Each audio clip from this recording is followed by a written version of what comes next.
అస్మద్గురుభ్యో నమః.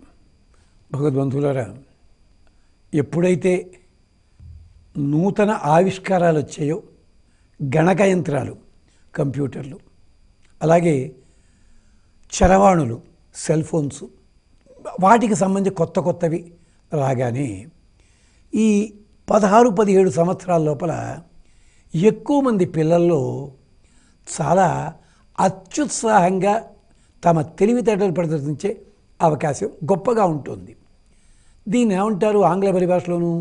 Hyper active అంటారు. దానివల్ల ఇతర దేశాల్లో అయితే అది జబ్బుగా పరిగణిస్తారు.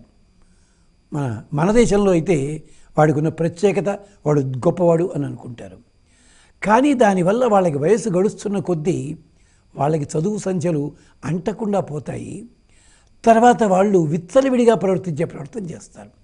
అంచేత వాళ్ళ తెలివితేటల్ని మనం ఒప్పుకుని తీరాలి. ఆ తెలివితేటలు సక్రమంగా ఉండేలా చూసుకోవాలి. మన ఇంటి మొక్కే బాగా ఎదగాలి, కానీ గుమ్మానికి అడ్డం రాకూడదు, కిటికీలన్నీ మూసేయకూడదు, దాంట్లో పాములు పుట్ర రాకూడదు. మరి దేని మార్గం ఏమిటండి? ఏమీ లేదు. చిన్న పిల్లలు అంటే 5వ తరగతి లోపల పిల్లలైతే ఈ శ్లోకాన్ని 3 సార్లు చదివించండి వాళ్ళ చేత. 5 నుంచి 10 తరగతి దాకా వచ్చారనుకోండి, అలాంటి లక్షణాలుంటే 11 సార్లు చదివించండి.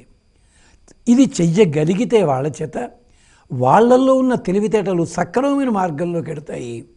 అప్పుడు మీకు ఏ ఇబ్బంది లేకుండా వాళ్ళు చక్కగా చదువుకోగలరు.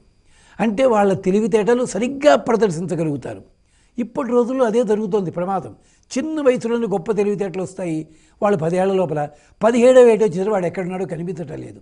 ఆ అమ్మాయి కానీ అబ్బాయి కానీ కనిపించటం. ఇది ప్రమాదం.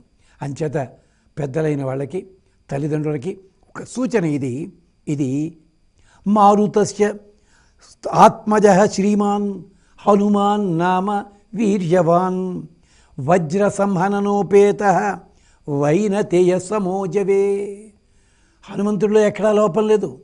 బుద్ధి, బలం, యశో, ధైర్యం అన్నీ ఉన్నాయి. కానీ చిన్నతనంలో మన భాషలో హైపర్ యాక్టివ్గా ఉండేవాడు. కానీ అతన్ని సకల మార్గంలోకి పెడితే ఇతర వానరులు ఎవళ్ళు చేయలేనందు గొప్ప పనులు చేసి ఒక సందర్భంలో రామాయణం అనగానే హనుమంతుడే గుర్తొచ్చేంతగా ఎదిగిపోయాడు ఆయన. అది గమనించండి. ఆ శ్లోకం ఇది. మారుతస్య ఆత్మజః శ్రీమాన్, వాయు వేగమును పొడికి పుచ్చుకున్నవాడు. మారుతస్య ఆత్మజః శ్రీమాన్ హనుమాన్ నామ వీర్యవాన్. హనుమంతుడు అంటే అంతటి శక్తి ప్రదర్శించి దెబ్బతిన్నప్పుడు దౌడ పగిలింది చూచారా, అదనమాట. హనుమాన్ నామ వీర్యవాన్, బలము కలిగినవాడు. వజ్ర సంహననోపేత, అతని శరీరం అంత కర్కశంగా ఉంటుంది, బలముగా ఉంటుంది, ఏ ఆయుధానికి లొంగనిది. అంతేనా? వైనతేయ సమోజవే, గరుత్మంతుడితోటి సమానమైన వేగము కలిగినవాడు. గరుత్మంతుడితో సమానమైన వేగము, వాయువేగం అంటున్నావి మనం. అక్కడ వేగమున కంటే ఇక్కడ వేగ శబ్దానికి అర్థము జ్ఞానం అని చెప్పి.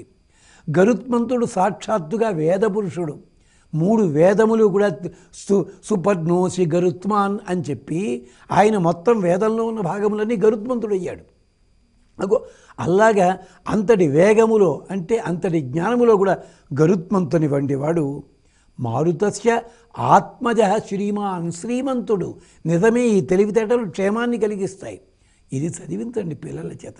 చిన్న పిల్లల చేత మీరు దగ్గరుండి వాళ్ళ చేత 5 సార్లు అనిపించండి. 1.5 నిమిషం కంటే ఎక్కువ పట్టదు. ఉదయం కుదరకపోతే సాయంకాలం చేయించండి వాళ్ళ చేత. పెద్ద పిల్లల చేత చదివించండి. మారుతస్య ఆత్మజః శ్రీమాన్ హనుమాన్ నామ వీర్యవాన్ వజ్ర సంహననోపేతః వైనతేయ సమోజవే. పిల్లలు చక్కగా వృద్ధిలోకి వస్తారు. పెద్దలకు కూడా ఆరోగ్యం బాగుపడుతుంది. ఆడవాళ్ళు చదువుకుంటే సంపదలు లభిస్తాయి. గమనించండి, ఆరాధించండి, ఆస్వాదించండి, ఫలితాలు పొందండి. స్వస్తి.